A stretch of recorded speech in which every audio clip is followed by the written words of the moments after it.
To provide the best protection for your data, you must schedule regular backups. Most media failures require that you restore the lost or damaged file from backup.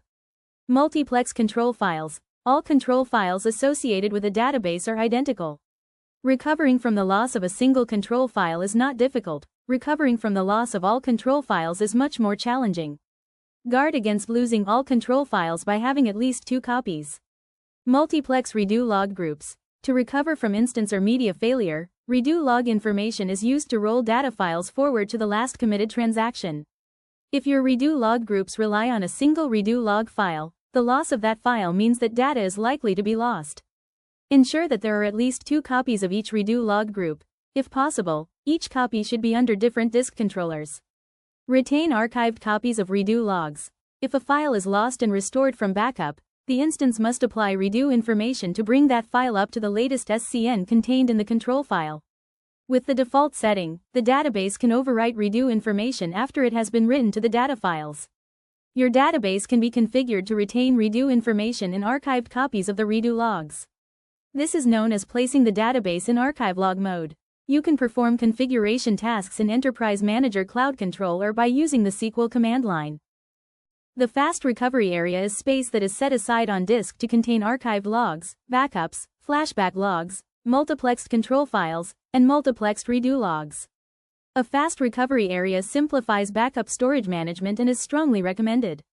You should place the fast recovery area on storage space that is separate from the location of your database data files and primary online log files and control file. The amount of disk space to allocate for the fast recovery area depends on the size and activity levels of your database.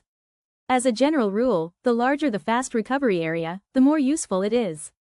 Ideally, the fast recovery area should be large enough for copies of your data and control files and for flashback, online redo, and archived logs needed to recover the database with the backups kept based on the retention policy. In short, the fast recovery area should be at least twice the size of the database so that it can hold 1 backup and several archived logs. Space management in the fast recovery area is governed by a backup retention policy. A retention policy determines when files are obsolete, which means that they are no longer needed to meet your data recovery objectives. The Oracle Database Server automatically manages this storage by deleting files that are no longer needed. If you have configured your archived logs to be written to this location, it is important to monitor this space to ensure that it does not reach its capacity. If the instance is unable to create an archived log because of lack of space, it pauses until the administrator corrects situation. In Enterprise Manager Cloud Control, select Availability, Backup and Recovery settings. On this page, you can verify how much of the fast recovery area has been consumed. Specify the location of the fast recovery area. Specify the size of the fast recovery area.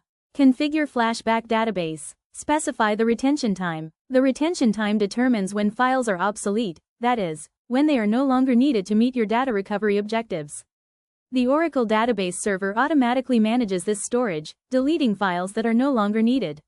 You can back up the recovery area so that Oracle Recovery Manager, RMAN, can fail over to other archived redo log destinations if the archived redo log in the fast recovery area is inaccessible or corrupted.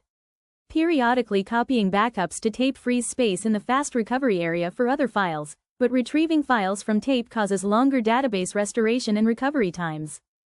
A control file is a small binary file that describes the structure of the database.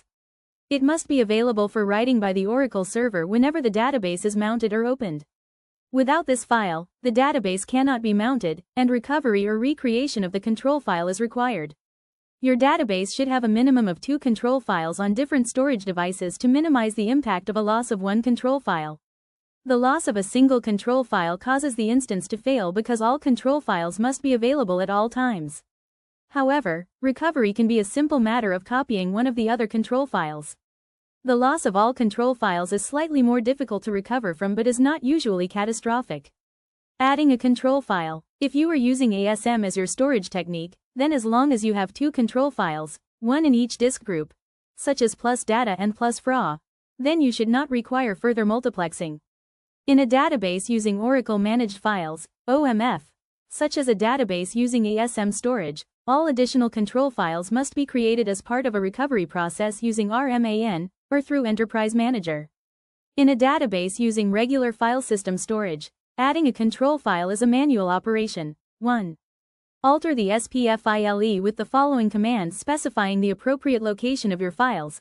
Alter system set control _ files equals /u01/app/oracle/oradata/oracle/control01.ctl /u02/app/oracle/oradata/control02.ctl /u03/app/oracle/oradata/control03.ctl Scope equals SPF file. 2. Shut down the database instance. 3. Use an operating system command to copy an existing control file to the location you select for your new file. 4. Open the database. Redo log groups are made up of one or more redo log files. Each log file in a group is a duplicate of the others. Oracle Corporation recommends that redo log groups have at least 2 files per group. If using file system storage, then each member should be distributed on separate disks or controllers so that no single equipment failure impacts an entire log group. If you are using ASM storage, then each member should be in a separate disk group, such as plus data and plus FRA. The loss of an entire current log group is one of the most serious media failures because it can result in loss of data. The loss of a single member of a multiple member log group is trivial and does not affect database operation, other than causing an alert to be published in the alert log. Recovery from the loss of an entire log group requires advanced recovery techniques and is discussed in the course titled Oracle Database 12C, Backup and Recovery Workshop. Remember that multiplexing redo logs may heavily influence database performance because a commit cannot complete until the transaction information has been written to the logs. You must place your redo log files on your fastest disks served by your fastest controllers. If possible, do not place any other database files on the same disks as your redo log files, unless you are using ASM. Because only one group is written to at a given time, there is no performance impact in having members from several groups on the same disk. You can multiplex your redo log by adding a member to an existing log group. To add a member to a redo log group, with open database and no impact on user performance, perform the following steps in Enterprise Manager Database Express. 1.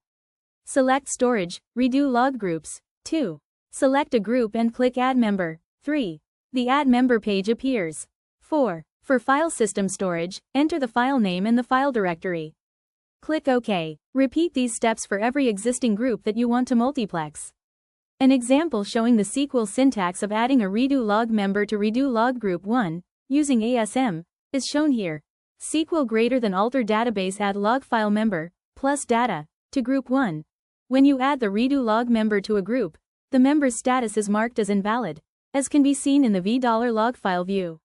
This is the expected state because the new member of the group has not yet been written to. When a log switch occurs and the group containing the new member becomes current, the member's status changes to null. The Oracle Database Server treats the online redo log groups as a circular buffer in which to store transaction information, filling one group and then moving on to the next. After all groups have been written to, the Oracle Database Server begins overwriting information in the first log group. To configure your database for maximum recoverability, you must instruct the Oracle Database Server to make a copy of the online redo log group before allowing it to be overwritten. These copies are known as archived redo log files. To facilitate the creation of archived redo log files, 1. Specify a naming convention for your archived redo log files. 2. Specify a destination or destinations for storing your archived redo log files. 3. Place the database in archive log mode. Note: Steps 1 and 2 are not necessary if you are using a fast recovery area. The destination should exist before placing the database in archive log mode. When a directory is specified as a destination, there should be a slash at the end of the directory name. ARCN is an optional background process. However, it is crucial to the recovery of a database after the loss of a disk. When an online redo log group gets filled, the Oracle Database Server begins writing to the next online redo log group. The process of switching from one online redo log group to another is called a log switch.